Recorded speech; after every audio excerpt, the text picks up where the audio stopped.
Good evening money persons, welcome to 95th daily మనిషి. ఈరోజు మన డైలీ మనిషిలో రెండు interesting small cap companies attractive వాల్యుయేషన్లో ట్రేడ్ అవుతున్నాయి. ఈ రెండు కంపెనీస్ గురించి వాటి రిజల్ట్స్ వచ్చి వాటిని కూడా మీకు ఎక్స్ప్లెయిన్ చేయబోతున్నాను. ఈ రెండు కంపెనీస్ డీటెయిల్స్తో పాటు మార్కెట్లో ఉన్న మరికొన్ని ఇంపార్టెంట్ అప్డేట్స్ కూడా క్విక్గా డిస్కస్ చేసేద్దాం. లెట్స్ స్టార్ట్ టుడేస్ డైలీ మనిషి.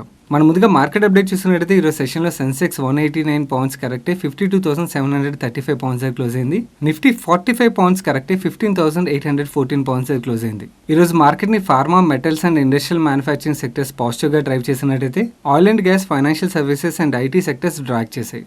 మన నెక్స్ట్ అప్డేట్లోకి వెళ్ళింది. I have a important point to share. They can Tata tele services మీద చాలా మంచి రిపోర్ట్ని రిలీజ్ చేసింది. మీలో చాలా మంది మన ఛానల్లో శంకర్ నరేన్ సార్ చేసిన ఇంటర్వ్యూ వీడియో చూసే ఉంటారు కదా. ఆ వీడియోలో ఆయన ఏం చెప్పారు, మనం ఇప్పుడు టెలికాం సర్వీసెస్ మీద ఇంతలా డిపెండ్ అయ్యి ఉండి కూడా టెలికాం స్టాక్స్ పెద్దగా గ్రో అవ్వలేదు, అండర్ వాల్యుయేషన్ లో దొరుకుతున్నాయని చెప్పి ఆయన మాట్లాడారు కదా. సిమిలర్ వ్యూని ది కెన్ షేర్ చేస్తుంది. వీళ్ళు టాటా టెలికాం సర్వీసెస్ మీద చాలా మంచి రిపోర్ట్ని రిలీజ్ చేశారు. కొంచెం టైం తీసుకుని ఈ రిపోర్ట్ మిస్ అవ్వకుండా చదవడానికి ప్రయత్నించండి. ఈ రిపోర్ట్ మీకు మన టెలిగ్రామ్ ఛానల్ ఫ్రైడే ఈవినింగ్ 5:12 వెళ్ళినట్టయితే దొరుకుతుంది. అండ్ ఈవెన్ మీరు ఫైల్ సెక్షన్ లోకి వెళ్ళినా కూడా ఈజీగా డౌన్లోడ్ చేసుకోవచ్చు. ఇక్కడ మీకు కనబడుతుంది. చాలా మంచి రిపోర్ట్, తప్పకుండా చదవడానికి ప్రయత్నించండి. ఒకవేళ మీరు మన టెలిగ్రామ్ ఛానల్లో లేనట్టయితే టెలిగ్రామ్ యాప్ ఓపెన్ చేసి మనీ పర్సన్ సెర్చ్ చేసినట్టయితే 2,13,000 పైన సబ్స్క్రైబర్స్ మీకు ఒక ఛానల్ కనబడుతుంది. అది మన official money purse Telegram channel. మీరు ఆ ఛానల్ ఫాలో అయినట్టయితే ఇలాంటి రిపోర్ట్స్ తో పాటు వేరే మార్కెట్ అప్డేట్స్ కూడా క్విక్ గా ఫాలో అవడానికి మీకు హెల్ప్ఫుల్ అవుతుంది. మన నెక్స్ట్ అప్డేట్ చూసినట్టయితే ఈరోజు 3 o'clock మన ఫైనాన్స్ మినిస్టర్ నిర్మలా సీతారామన్ గారు ప్రెస్ మీట్ కండక్ట్ చేసి కొన్ని అనౌన్స్మెంట్స్ చేయబోతున్నట్టుగా ఒక అప్డేట్ షేర్ చేశాం కదా. ఈ ప్రెస్ కాన్ఫరెన్స్ లో ఫైనాన్స్ మినిస్టర్ అనౌన్స్ చేసిన కీ పాయింట్స్ మీకు ఇప్పుడు షేర్ చేస్తాను. ఫ్రైడే రోజు రిలీజ్ చేసిన 94th డైలీ మనిషిలో మనం మాట్లాడుకున్నాం కదా, హాస్పిటల్స్ను కూడా ఎమర్జెన్సీ క్రెడిట్ గ్యారంటీ స్కీమ్లో ఇంక్లూడ్ చేయొచ్చు. దానివల్ల ఫ్రైడే రోజు హాస్పిటల్ స్టాక్స్ అన్ని ర్యాలీ అని చెప్పి మనం మాట్లాడుకున్నాం కదా. ఈ రోజు ఫైనాన్స్ మినిస్టర్ నిర్మలా సీతారామన్ గారు అనౌన్స్మెంట్స్ చేశారు. సేమ్ ఆ రోజు ఆ వీడియోలో మాట్లాడుకున్నాం కదా, మాక్సిమం 100 crores వరకు లోన్ గ్యారంటీ 3 years వరకు వీళ్ళు ఇవ్వబోతున్నారు అని చెప్పి. టోటల్ గా కోవిడ్ ఎఫెక్టెడ్ సెక్టర్స్ కి 1.1 lakh crore loan guarantee scheme announce చేశారు. అందులో హెల్త్ కేర్ సెక్టర్ కి 50,000 crores అనౌన్స్ చేశారు. అండ్ మనం ఫ్రైడే రోజు వీడియోలో మాట్లాడుకున్నాం కదా, maximum 100 crores loan and 3 year duration వరకు క్రెడిట్ గ్యారంటీ స్కీమ్ ని గవర్నమెంట్ ఆఫ్ ఇండియా హాస్పిటల్స్ కి అనౌన్స్ చేయబోతుందని చెప్పి ఆ రోజు బిజినెస్ న్యూస్ ఛానల్స్ రిపోర్ట్ చేసింది. ఈ రోజు నిర్మలా సీతారామన్ గారు అనౌన్స్ చేశారు. అండ్ ఈ లోన్ గాను ఇంట్రెస్ట్ రేట్ ని 7.95% గా క్యాప్ చేసినట్టు చెప్తున్నారు.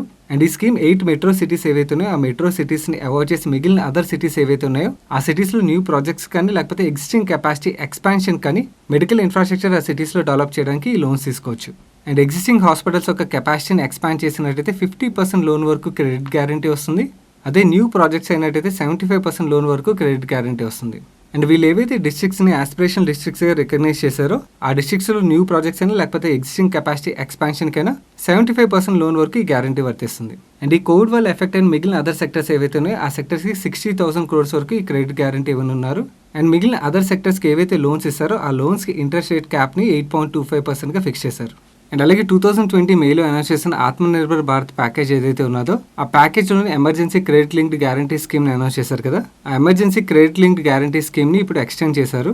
ఇప్పుడు అడిషనల్గా ఈ స్కీమ్కి 1.5 lakh crores ప్రొవైడ్ చేయబోతున్నారు. అండ్ ఈ స్కీమ్లో 12 public sector banks, 25 private sector banks and 31 NBFCలు పార్టిసిపేట్ చేయబోతున్నట్టుగా చెప్తున్నారు. అండ్ అలాగే కోవిడ్ వల్ల టూరిజం సెక్టర్ బాగా ఎఫెక్ట్ అయింది కదా. ఈ టూరిజం సెక్టర్ని రివైవ్ చేయడానికి కూడా కొన్ని ప్లాన్స్ అనౌన్స్ చేశారు. అందులో ముందుగా మాట్లాడుకుంటే 11,000 రిజిస్టర్డ్ టూరిస్ట్ గైడ్స్ అండ్ అలాగే travel and tourism stake holders ఎవరైతే ఉంటారో వాళ్ళకి క్రెడిట్ గ్యారంటీ లోన్స్ని అనౌన్స్ చేశారు. మినిస్ట్రీ ఆఫ్ టూరిజం అండ్ అలాగే స్టేట్ గవర్నమెంట్స్ రికగ్నైజ్ చేసిన 10,700 రీజనల్ లెవెల్ టూరిస్ట్ గైడ్స్ ఎవరైతే ఉంటారో అండ్ అలాగే 904 travel and tourism stake holders ఎవరైతే ఉంటారో వీళ్ళకి కూడా ఈ క్రెడిట్ గ్యారంటీ స్కీమ్ వర్తిస్తుంది. ఈ ట్రావెల్ టూరిజం స్టేక్ హోల్డర్స్కి ఈ క్రెడిట్ గ్యారంటీ స్కీమ్లో పర్ ఏజెన్సీ 10 lakhs వరకు లోన్ తీసుకోవచ్చు. 100% గవర్నమెంట్ ఆఫ్ ఇండియా గ్యారంటీ ఇస్తుంది. అండ్ అలాగే లైసెన్స్ టూరిస్ట్ గైడ్స్ ఎవరైతే ఉంటారో వీళ్ళు 1 lakh వరకు లోన్ తీసుకోవచ్చు. ఈ లోన్స్కి ఎటువంటి ప్రాసెసింగ్ ఛార్జెస్ ఉండవు అండ్ ఎటువంటి అడిషనల్ కొలెటరల్ కూడా రిక్వైర్మెంట్ ఉండదు. దీంతో పాటు ఇంటర్నేషనల్ టూరిస్టులు ఇండియాకి రప్పించడం కోసం 5 lakh ఇంటర్నేషనల్ టూరిస్టులకి వీసా ఫ్రీగా ప్రొవైడ్ చేయబోతున్నట్టుగా చెప్తున్నారు. సో ఫ్రీగా వీసా పొందాలంటే 31st March 2022 లోపల ట్రావెల్ చేయాల్సి ఉంటుంది. అండ్ ఈ బెనిఫిట్ ఒక టూరిస్ట్కి ఒక్క విజిట్కి మాత్రమే వర్తిస్తుంది. ఈ వీసాస్ ఫ్రీగా ప్రొవైడ్ చేయడం వల్ల 100 crore ఫైనాన్షియల్ ఇంప్లికేషన్ ఉండబోతున్నట్టుగా ఫైనాన్స్ మినిస్టర్ అనౌన్స్ చేశారు. అండ్ అలాగే నెక్స్ట్ కోవిడ్ వేవ్లో పిల్లల మీద కూడా ఎఫెక్ట్ ఉండబోతుందని చెప్పి మీడియాలో చాలాసార్లు వచ్చింది కదా. ఒకవేళ నెక్స్ట్ కోవిడ్ వేవ్ వచ్చినట్టయితే ముందుగానే ప్రిపేర్డ్గా ఉండడానికి ICU beds, oxygen supply and అలాగే స్పెషల్లీ పీడియాటిక్ కేర్ రిలేటెడ్గా యూజ్ చేయడానికి అడిషనల్గా 23,220 crores ఫండ్ అనౌన్స్ చేశారు. అండ్ అలాగే ప్రీవియస్గా అనౌన్స్ చేసిన ఫెర్టిలైజర్ రిలేటెడ్ స్కీమ్ ఏదైతే ఉన్నదో దాని ఇంప్లిమెంటేషన్ అండ్ అలాగే పవర్ డిస్ట్రిబ్యూషన్ రిలేటెడ్గా 3.3 lakhs రిఫార్మ్ని అండ్ అలాగే ప్రీవియస్గా అనౌన్స్ చేసిన ఈపీఎఫ్ రిలేటెడ్ స్కీమ్స్ ఏవైతే ఉన్నాయో వాటి ఎక్స్టెన్షన్స్ కూడా ఈరోజు ఫైనాన్స్ మినిస్టర్ అనౌన్స్ చేశారు. మొత్తం కంప్లీట్ ఫైనాన్స్ మినిస్టర్ అనౌన్స్ చేసిన కీ హైలైట్స్ అన్ని మీకు మన టెలిగ్రామ్ ఛానల్లో దొరుకుతాయి. మీరు తెలుసుకోవాల్సిన ఇంపార్టెంట్ అప్డేట్స్ నేను కవర్ చేశాను. మీరు ఫర్దర్గా చదవాలనుకున్నట్టయితే ఇమేజెస్ అన్ని మీరు ఇక్కడ నుంచి చదవచ్చు. మేజర్గా ఈరోజు అనౌన్స్మెంట్స్లో మనం అర్థం చేసుకోవాల్సింది హాస్పిటల్ సెక్టర్కి అండ్ అలాగే టూరిజం సెక్టర్కి పాజిటివ్గా అర్థం చేసుకోవచ్చు. మన నెక్స్ట్ అప్డేట్ చూసినట్టయితే నేను ఈ వీడియో రికార్డ్ చేసే టైంకి బ్రెంట్ క్రూడ్ $75.24 ట్రేడ్ అవుతుంది. లాస్ట్ ఇయర్ లాక్డౌన్ పీరియడ్లో $17.3 per బ్యారెల్కి ట్రేడ్ అయ్యేది. అక్కడ నుంచి బ్రెంట్ క్రూడ్ ఒక ప్రైస్లో 330% గ్రోత్ కనబడుతుంది కదా. అండ్ ఈ క్రూడ్ ప్రైస్ ఇలా పెరగడం మన కంట్రీకి అయితే అస్సలు పాజిటివ్ కాదు, ఎందుకంటే మనది క్రూడ్ ఇంపోర్టింగ్ నేషన్ కదా. ఒకవేళ ఇక్కడ నుంచి క్రూడ్ ప్రైస్ ఇంకొంచెం పెరిగినట్టయితే డెఫినెట్లీ మన కంట్రీకి నెగిటివ్గా మనం అర్థం చేసుకోవాలి. దాని ఒక ఇంప్లికేషన్స్ మన ఎకానమీ మీద అండ్ అలాగే మన స్టాక్ మార్కెట్స్ మీద కూడా కనబడతాయి. నాకు గుర్తుంది లాస్ట్ టైం క్రూడ్ ప్రైస్ ఇంత షార్ట్ టర్మ్లో ఇంత షార్ప్గా పెరిగింది 2013లో జరిగింది. అలా పెరిగినప్పుడు మన రూపీ మీద చాలా ప్రెషర్ కనబడి రూపీ చాలా వీకే ఫాలో అవడం స్టార్ట్ అయింది. అండ్ రూపీ ఎప్పుడైతే ఫాలో అవడం స్టార్ట్ అయిందో ఎఫ్ఐ అవుట్ఫ్లో కూడా బాగా పెరగడంతో మన స్టాక్ మార్కెట్స్ మీద కూడా చాలా ఇంపాక్ట్ అన్నది కనబడింది. ఆ టైంలో ఆర్బీఐ గవర్నర్గా ఉన్న దువ్వూరి సుబ్బారావు గారు రూపీ ఫాల్ని ఆపడానికి చాలా యాక్షన్స్ అయితే తీసుకోవాల్సి వచ్చింది. ఓవర్నైట్లో ఇంట్రెస్ట్ రేట్లు పెంచేసరికి దాని ఒక ఇంపాక్ట్ డెట్ ఫండ్స్ మీదే కాదు లిక్విడ్ ఫండ్స్ మీద కూడా అప్పట్లో కనబడింది. సో ఇక్కడ నుంచి క్రూడ్ ప్రైస్ ఇంక్రీజ్ మీద అయితే మనం ఒక కన్నేసి ఉంచాలి, ఎందుకంటే క్రూడ్ ఇలా పెరిగినట్టయితే మాత్రం మార్కెట్లో మనం ప్రెషర్ని చూడొచ్చు. మన నెక్స్ట్ అప్డేట్ చూసినట్టయితే ఈరోజు సెషన్లో షుగర్ స్టాక్స్ అని చాలా బాగా పర్ఫామ్ చేశాయి కదా. దీనికి రీజన్ మనం మాట్లాడుకున్నట్టయితే మేజర్గా 2 రీజన్స్ ఉన్నాయి. ఒకటి, మన ఛానల్లో షుగర్ స్టాక్స్ మీద నేను వీడియో చేసేటప్పుడు ఎక్స్ప్లెయిన్ చేశాను, బ్రెజిల్లో ఏదైతే డ్రౌట్ నడుస్తుందో ఆ డ్రౌట్ ఒక రీజన్ అయితే. Second, ethanol related opportunity. ఈ రోజు ర్యాలీకి మేజర్ కారణం ఏంటంటే బ్రెజిల్లో జూన్ మంత్ లో కూడా రెయిన్స్ తక్కువగా పడడంతో బ్రెజిల్ షుగర్ క్రష్ 14% తగ్గినట్టుగా అప్డేట్ వచ్చింది. వరల్డ్ లోని Brazil largest sugar producer and అలాగే ఎక్స్పోర్టర్ కూడా. థాయిలాండ్ కూడా one of the largest sugar exporter. And in fact ఈ సంవత్సరం థాయిలాండ్ లో కూడా షుగర్ ప్రొడక్షన్ అనేది తగ్గింది. And sugar largest exporting countries అయినా బ్రెజిల్ అండ్ థాయిలాండ్ లోని షుగర్ ప్రొడక్షన్ తగ్గినట్టయితే ఆటోమేటిక్ గా సప్లై డిమాండ్ మిస్ మ్యాచ్ వస్తుంది, కాబట్టి ప్రైస్ ఇన్ఫ్లేట్ అవుతుంది. కాబట్టి ఈ రోజు సెషన్ లో షుగర్ స్టాక్స్ ర్యాలీ అవడానికి అదొక రీజన్ అయితే. సెకండ్ రీజన్, సాటర్డే రోజు రేణుకా షుగర్స్ ఒక రిజల్ట్స్ ని మన ఇన్స్టాగ్రామ్ లో ఎక్స్ప్లెయిన్ చేశాను కదా. ఈ రిజల్ట్స్ ని ఎక్స్ప్లెయిన్ చేసేటప్పుడు రేణుకా షుగర్స్ వాళ్ళ ఇథనాల్ కెపాసిటీని ఎక్స్పాండ్ చేస్తుంది, అది కూడా చాలా ఎక్కువగా ఎక్స్పాండ్ చేయడానికి ప్రయత్నిస్తుంది అని చెప్పి మనం మాట్లాడుకున్నాం కదా. అండ్ ఈ షుగర్ కంపెనీస్ వాళ్ళ ఇథనాల్ కెపాసిటీ ఎక్స్పాన్షన్ ఎప్పుడు పెంచుతాయి, వాళ్ళకి ఆపర్చునిటీ కనబడినప్పుడే పెంచుతాయి కదా. అండ్ ఒక షుగర్ కంపెనీ ఇంతలా కెపాసిటీని ఎక్స్పాండ్ చేసినట్టయితే మిగిలిన షుగర్ కంపెనీస్ కూడా ఎక్స్పాండ్ చేస్తాయి, కాబట్టి అది కూడా ఈరోజు షుగర్ స్టాక్స్ ర్యాలీ అవడానికి one of the reason. And ఈ షుగర్ స్టాక్స్ లో మనకి ఏదైతే ర్యాలీ కనబడుతుందో ఇది సస్టైనబుల్ అని చెప్పి నన్ను ఎవరైనా అడిగినట్టయితే, ఎప్పుడైతే ఏదైనా ఇండస్ట్రీ సిక్లికల్టీ నేచర్ నుంచి స్ట్రక్చరల్ వైపు మూవ్ అవుతుందో పీఈ రీరేటింగ్ జరుగుతుంది అన్నమాట. ఆ పీఈ రీరేటింగ్ అండ్ అలాగే వీళ్ళ ఎర్నింగ్స్ గ్రోత్ ఏదైతే రాబోతుందో దానివల్ల ఈ స్టాక్స్ ఇక్కడ నుంచి నెక్స్ట్ 4 to 5 years కూడా చాలా బాగా పర్ఫామ్ చేయొచ్చు. అండ్ మీలో ఎవరైనా మన ఛానల్లో చేసిన ఈ షుగర్ స్టాక్స్ వీడియో చూడనట్టయితే ఎండ్ కార్డ్ లో ఉంచుతాను, మిస్ అవ్వకుండా చూడడానికి ప్రయత్నించండి. మన నెక్స్ట్ అప్డేట్ చూసినట్టయితే మన కంట్రీలో ఉన్నది లార్జెస్ట్ బ్యాటరీ రీసైక్లింగ్ కంపెనీ అయిన గ్రావిటా ఇండియా లిమిటెడ్ ఈరోజు బిజినెస్ న్యూస్ ఛానల్స్ కి ఒక ఇంపార్టెంట్ అప్డేట్ షేర్ చేసింది. వీళ్ళు electric vehicle battery recycling business లో కూడా ఎంటర్ అవుతున్నామని చెప్తున్నారు. అండ్ ఫ్యూచర్లో ఎలక్ట్రిక్ వెహికల్స్కి డిమాండ్ బాగా పెరిగినట్టయితే బ్యాటరీ రీసైక్లింగ్ కూడా బాగా డిమాండ్ పెరుగుతుంది కదా. సో అది డెఫినెట్లీ ఈ కంపెనీకి పాజిటివ్గా మనం అర్థం చేసుకోవచ్చు. మన నెక్స్ట్ అప్డేట్ చూసినట్టయితే మీకు ఇక్కడ స్క్రీన్ మీద కనబడుతున్న పర్సన్ పేరు గ్లెన్ సాలదానా. ఈయన గ్లెన్ మార్క్ ఒక ప్రమోటర్. ఈయన మార్కెట్ నుంచి గ్లెన్ మార్క్ ఒక షేర్స్ ని కంటిన్యూస్గా ఎక్వైర్ చేస్తున్నారు. అండ్ ఎప్పుడైనా మనం ప్రమోటర్ బయింగ్ ని కొంచెం వరకు పాజిటివ్గానే చూడాలి. అండ్ ఈ గ్లెన్ మార్క్ ఫార్మా తన సబ్సిడీ కంపెనీ అయిన గ్లెన్ మార్క్ లైఫ్ సైన్సెస్ ని తొందరలోనే ఐపీఓకి తీసుకురాబోతుంది కదా. సో ఈ పీరియడ్లో మార్కెట్ నుంచి promoter buying is really interesting thing.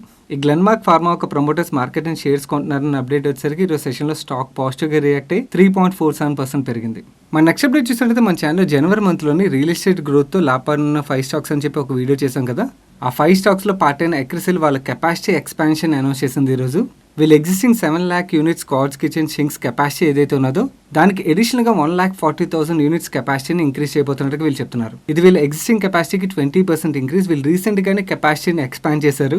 కానీ వీళ్ళకి వస్తున్న డిమాండ్ బాగా ఎక్కువగా ఉండడంతో వీళ్ళ ఎగ్జిస్టింగ్ కెపాసిటీని మళ్ళీ ఎక్స్పాండ్ చేస్తున్నారు. ఏదైనా కంపెనీ వాళ్ళ కెపాసిటీని బ్యాక్ టు బ్యాక్ ఎక్స్పాండ్ చేస్తుందంటే అది మనం పాజిటివ్గా అర్థం చేసుకోవాలి, ఎందుకంటే గ్రోత్ కనబడినప్పుడే వాళ్ళ కెపాసిటీస్ని అంతలా ఎక్స్పాండ్ చేస్తారు కదా. ఈ అప్డేట్ రావడంతో ఈరోజు సెషన్లో ఈ స్టాక్ పాజిటివ్గా రియాక్ట్ అయ్యి దగ్గర 8% పెరిగింది. అండ్ మన ఛానల్లో ఆ వీడియో అప్లోడ్ చేసిన దగ్గర నుంచి ఈ స్టాక్ ఇప్పటికి 200% పైన పెరిగింది. నేను మీకు ఇంట్రోలో చెప్పిన 2 కంపెనీల్లో first company MSTC PSU company. But ఇది పిఎస్యూ కంపెనీ అయినా కూడా న్యూ ఏజ్ బిజినెస్ చేసే ఈ కామర్స్ కంపెనీ. ఇది government of India scrappage policy తీసుకురాబోతుందని చెప్పి మనం ఆల్రెడీ మాట్లాడుకున్నాం కదా. ఆ స్క్రాపేజ్ పాలసీ వచ్చినట్టయితే ఈ company would be the biggest beneficiary. MSTC weekend లో వాళ్ళ Q4 నెంబర్స్ రిలీజ్ చేసింది. ఆ నెంబర్స్ అబౌట్ వీళ్ళ బిజినెస్ అప్డేట్ ని కూడా మనం మాట్లాడుకుందాం. ముందుగా ఈ ఫైనాన్షియల్ లో ఎంఎస్టీసీ అచీవ్ చేసిన కీ హైలైట్స్ గురించి మాట్లాడుకుందాం. ఈ ఫైనాన్షియల్ 21లో ఈ company 1,289 billion worth of goods ని వాళ్ళ marketing and e commerce verticals లో ట్రాన్సాక్షన్ చేసింది. లాస్ట్ ఫైనాన్షియల్ ఇయర్ తో కంపేర్ చేసి జస్ట్ 1.25% గ్రోత్ మాత్రమే. అండ్ వీళ్ళు ఇయర్ ఆన్ ఇయర్ రెవెన్యూస్ గురించి మాట్లాడుకుంటే లాస్ట్ ఫైనాన్షియల్ ఇయర్తో కంపేర్ చేస్తే వీళ్ళ రెవెన్యూస్లో 36% డ్రాప్ కనబడుతుంది. అండ్ అలాగే పీబీటీలో కూడా మనకి డ్రాప్ కనబడుతుంది. అండ్ ఈ ఫైనాన్షియల్ ఎంఎస్టీసీ యొక్క కీ బిజినెస్ అప్డేట్స్ గురించి మాట్లాడుకోవాలంటే వీళ్ళు రాజస్థాన్ గవర్నమెంట్తో కలిపి లిక్కర్ షాప్ లైసెన్సింగ్ ప్రాసెస్ ఏదైతే ఉంటుందో ఆ ప్రాసెస్లో పార్టిసిపేట్ చేశారు. ఎంఎస్టీసీ రాజస్థాన్ ఎక్సైజ్ డిపార్ట్మెంట్కి కస్టమైజ్డ్ బిడ్డింగ్ పోర్టల్ డెవలప్ చేసి ఇచ్చింది. అండ్ ఈ లిక్కర్ షాప్స్ ఆప్షన్లో 7061 షాప్స్ని ఆప్షన్ చేసినట్టుగా ఎంఎస్టీసీ చెప్తుంది. అండ్ ఈ ఆప్షన్ ద్వారా Rajasthan state government 11,277 crores generate చేసినట్టుగా అండ్ వాళ్ళు ఏదైతే రిజర్వ్ ప్రైస్ ని ఫిక్స్ చేశారో ఆ రిజర్వ్ ప్రైస్ కన్నా 33% మోర్ సంపాదించినట్టుగా ఎంఎస్టీసీ చెప్తుంది. ఎంఎస్టీసీ రాజస్థాన్ స్టేట్ గవర్నమెంట్ తో కలిపి లిక్కర్ స్టాప్ అలాట్మెంట్ ఏదైతే చేసిందో ఇది డెఫినెట్లీ ఈ కంపెనీకి మనం లాంగ్ టర్మ్ లో పాజిటివ్ గా చూడొచ్చు. ఎందుకంటే ఈ కంపెనీకి ఇది న్యూ బిజినెస్ రెవెన్యూ అవుతుంది. మిగిలిన స్టేట్ గవర్నమెంట్స్ కూడా రాజస్థాన్ లాగే ఎంఎస్టీసీ ద్వారా ఆప్షన్ చేసినట్టయితే ఎంఎస్టీసీకి ఫ్యూచర్ లో బిజినెస్ గ్రో అవుతుంది. కాబట్టి ఈ రాజస్థాన్ గవర్నమెంట్ తో వీళ్ళు ఏదైతే ఆప్షన్ చేస్తారో అది డెఫినెట్లీ కంపెనీకి పాజిటివ్ గా మనం అర్థం చేసుకోవచ్చు. అండ్ అలాగే వీళ్ళు ఏపీ స్టేట్ గవర్నమెంట్ తో కలిపి శాండ్ ఆపరేషన్స్ లో కూడా పార్టిసిపేట్ చేశారు. అండ్ ఈ శాండ్ ఆపరేషన్స్ లో ఎంఎస్టీసీ జస్ట్ పోర్టల్ ప్రొవైడర్ గా మాత్రమే కాకుండా ట్రాన్సాక్షన్ అడ్వైజర్ గా కూడా యాక్ట్ చేసింది.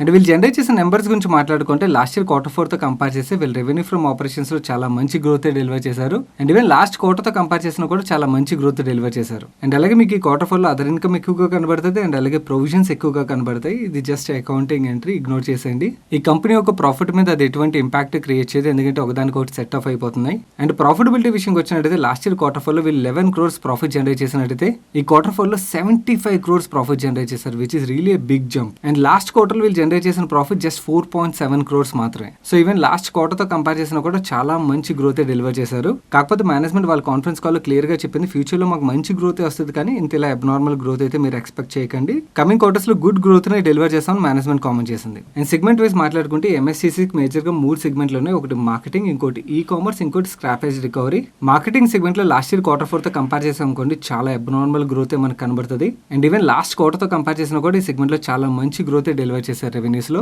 అండ్ వీళ్ళు సెకండ్ సెగ్మెంట్ అని ఈ కామర్స్ సెగ్మెంట్ లో లాస్ట్ ఇయర్ Q4 తో కంపేర్ చేసిన లాస్ట్ క్వార్టర్ తో కంపేర్ చేసినా కూడా రెవెన్యూస్ లో చాలా మంచి గ్రోత్ డెలివర్ చేశారు. అండ్ ఈ కంపెనీని ఎవరైతే ఫ్యూచర్ లో ట్రాక్ చేద్దాం అనుకున్నారో ఈ సెగ్మెంట్ అయితే కాన్సన్ట్రేట్ చేయండి. అండ్ వీళ్ళ స్క్రాపేజ్ రికవరీ సెగ్మెంట్ లో లాస్ట్ ఇయర్ Q4 తో కంపేర్ చేస్తే మంచి గ్రోత్ డెలివర్ చేశారు, కానీ లాస్ట్ క్వార్టర్ తో కంపేర్ చేస్తే మనకి డ్రాప్ కనబడుతుంది రెవెన్యూస్ లో. బట్ ప్రాఫిటబిలిటీ గురించి మాట్లాడుకుంటే వీళ్ళ marketing segment loss making business ఇది. లాస్ట్ ఇయర్ Q4 తో కంపేర్ చేస్తే వీళ్ళ లాసెస్ తగ్గాయి, which is good. And even last quarter తో కంపేర్ చేసినా కూడా వీళ్ళ లాసెస్ తగ్గాయి. అండ్ వీళ్ళ ఈ కామర్స్ సెగ్మెంట్ ఏదైతే ఉన్నదో ఈ సెగ్మెంట్ లో ప్రాఫిటబిలిటీలో లాస్ట్ ఇయర్ Q4 తో కంపేర్ చేసిన లాస్ట్ క్వార్టర్ తో కంపేర్ చేసినా కూడా చాలా మంచి గ్రోత్ డెలివర్ చేశారు. అండ్ వీళ్ళ స్క్రాపేజ్ రికవరీ సెగ్మెంట్ ఏదైతే ఉన్నదో ఈ సెగ్మెంట్ లో మాత్రం ప్రాఫిటబిలిటీలో మనకి డ్రాప్ అనేది క్లియర్ గా కనబడుతుంది. Government of India scrappage policy తీసుకొచ్చిన తర్వాత ఈ సెగ్మెంట్ మేజర్ గా ఈ కంపెనీ కంట్రిబ్యూట్ చేయొచ్చు. అండ్ అలాగే వీళ్ళు ఈ కామర్స్ సెగ్మెంట్ విషయంకి వచ్చినట్టయితే గవర్నమెంట్ బిజినెస్ తో పాటు వీళ్ళు ప్రైవేట్ బిజినెస్ మీద కూడా కాన్సన్ట్రేట్ చేస్తున్నామని చెప్తున్నారు. అండ్ మీకు ఇక్కడ ప్రొవిజన్ కనబడుతుంది కదా, ఈ ప్రొవిజన్ వీళ్ళు డిస్కంటిన్యూ చేసిన క్యాష్ అండ్ క్యారీ సెగ్మెంట్ ఏదైతే ఉన్నదో ఆ సెగ్మెంట్ ఒక ప్రొవిజన్స్ ఇవి. కాన్ఫరెన్స్ కాల్ లో మేనేజ్మెంట్ ఏం గైడెన్స్ ఇస్తుందంటే ఈ సెగ్మెంట్ రిలేటెడ్ ప్రొవిజన్స్ ఏవైతే ఉన్నాయో ఇంకా 50 crores ఉన్నాయి.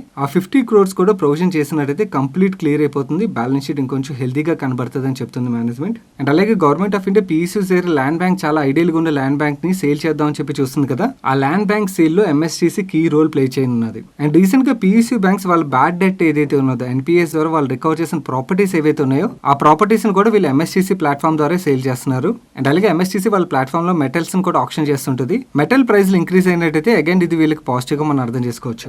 అండ్ వీళ్ళ బ్యాలెన్స్ షీట్ గురించి మాట్లాడుకుంటే లాస్ట్ ఇయర్ తో కంపేర్ చేస్తే వీళ్ళు ఈక్విటీ అసెట్స్ గ్రో అయ్యి అండ్ వీళ్ళ బ్యాలెన్స్ షీట్ లో లాంగ్ టర్మ్ బారోయింగ్స్ ఏం కనబడు, షార్ట్ టర్మ్ బారోయింగ్స్ కూడా చాలా రిడ్యూస్ అయ్యాయి compare to last year. And మనకి ఇక్కడ కరెంట్ బారోయింగ్స్ లో ఈ 150 crores డెట్ ఏదైతే కనబడుతుందో ఈ డెట్ కి అగైన్స్ గా కంపెనీ యొక్క బ్యాలెన్స్ షీట్ లో 700 crores క్యాష్ ఉన్నది. సో ఈ డెట్ ను మనం ఇగ్నోర్ చేసేయచ్చు.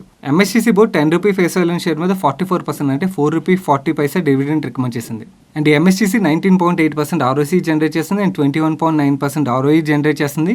డబుల్ డిజిట్ లో రిటర్న్ రేషియోస్ జనరేట్ చేస్తూ కూడా 16.8 ప్రైస్ టు ఎర్నింగ్ మల్టిపుల్ లో మనకు దొరుకుతుంది. సో దీన్ని బట్టి మనం చూసినట్లయితే పీఎస్యూ కంపెనీ అయినా కూడా చాలా మంచి రిటర్న్ రేషియోస్ జనరేట్ చేస్తూ అట్రాక్టివ్ వాల్యుయేషన్ లో దొరుకుతుందని చెప్పి మనం అర్థం చేసుకోవచ్చు. మీకు ఒకవేళ ఈ కంపెనీ నచ్చినట్టయితే ఫర్దర్ గా రీసెర్చ్ చేయడానికి ప్రయత్నించండి. అండ్ మేనేజ్మెంట్ ఈ రోజు ఏదైతే కాన్ఫరెన్స్ కాల్ కండక్ట్ చేసిందో ఆ కాన్ఫరెన్స్ కాల్ నేను రికార్డ్ చేశాను. ఆ రికార్డింగ్ ఆల్రెడీ మన టెలిగ్రామ్ ఛానల్ లో షేర్ చేశాను. మీరు మన టెలిగ్రామ్ ఛానల్కి వెళ్ళి డౌన్లోడ్ చేసుకుని వినొచ్చు. నేను ఇంట్రోలో చెప్పిన second interesting company Pix transmission. ఈ పిక్స్ ట్రాన్స్మిషన్ ఆటోమొబైల్ సెక్టర్ లో యూస్ చేసే బెల్ట్స్ ఏవైతే ఉంటే ఆ బెల్ట్స్ మ్యానుఫ్యాక్చర్ చేస్తుంటది. ముందుగా ఈ క్వార్టర్ 4 లో వీళ్ళు డెలివర్ చేసిన నెంబర్స్ గురించి మాట్లాడుకుందాం. వీళ్ళు revenue from operations last year quarter 4 తో కంపేర్ చేస్తే 52.42% గ్రో అయ్యి అండ్ ఆపరేటింగ్ ఎబిటాలో ఏకంగా 109% గ్రోత్ డెలివర్ చేశారు. అండ్ ఆపరేటింగ్ ఎబిటా మార్జిన్ లో 700 బేసిస్ పాయింట్స్ ఇంప్రూవ్మెంట్ డెలివర్ చేశారు. అండ్ ప్యాట్ లో అయితే ఏకంగా 158% గ్రోత్ డెలివర్ చేశారు. అండ్ ఈవెన్ ప్యాట్ మార్జిన్ లో కూడా దగ్గర 700 బేసిస్ పాయింట్స్ ఇంప్రూవ్మెంట్ డెలివర్ చేశారు. ఇది లాస్ట్ ఇయర్ క్వార్టర్ 4 తో కంపేర్ చేస్తే అదే లాస్ట్ క్వార్టర్ తో కంపేర్ చేసినా కూడా వీళ్ళు రెవెన్యూ ఫ్రమ్ ఆపరేషన్స్ లోని గ్రోత్ డెలివర్ చేశారు. అండ్ అలాగే ప్రాఫిట్ ఆఫ్టర్ ట్యాక్స్ నెంబర్ లో కూడా చాలా మంచి గ్రోత్ డెలివర్ చేశారు.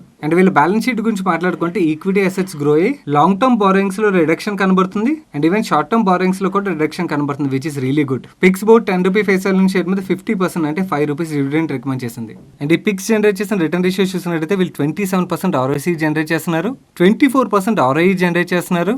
అండ్ మీకు ఇక్కడ screener 11.3 price to earning multiple ఈ స్టాక్ దొరుకుతుందని చెప్తుంది, కానీ ఇంకా వీళ్ళ దగ్గర ప్రైస్ అప్డేట్ అవ్వలేదు.